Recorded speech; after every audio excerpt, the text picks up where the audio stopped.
morning, good evening, everyone. I am Dorrance Cooper from the Emergency Food Security Response Program in Bangladesh, in Cox's Bazar. For this presentation, I'll be doing it together with Ryan, the Deputy COP, and I'm the COP for the grant. But the presentation was put together by the team, particularly our M&E team. The Emergency Food Security Program is a 2-year program that started in 2019 and will end in 2021, and is being funded by USAID and BHA. The goal is to improve food security and nutrition for 34,112 Rohingya refugees and 5,229 vulnerable host community. The camp program ran for a year that ended in August 2020, and we've just concluded our evaluation. It's a multi-sectoral approach in the host community that looks at health, nutrition, wash, agriculture, and DRR and gender. And in the camps, we're looking at skills training, working with refugees to also increase their household food security.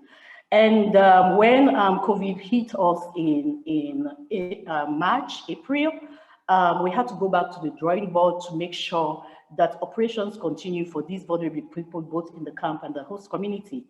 The program had to seek a slight modification after our assessment from USAID, and which they granted onto us to do some of the adaptation we'll be talking about in our break room session.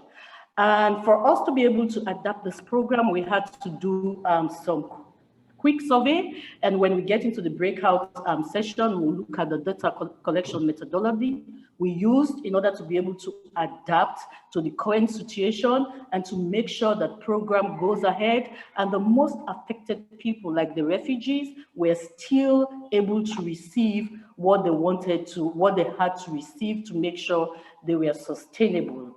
We'll also, when we go to the breakout session, some of the programs that we adapted after our data, we'll look at this data in details that help us to look at how we are going to adapt our programs for the camp and how we are going to adapt our programs for the host community to make sure that we minimize the impact of COVID-19 on both the Rohingya refugee and the host community.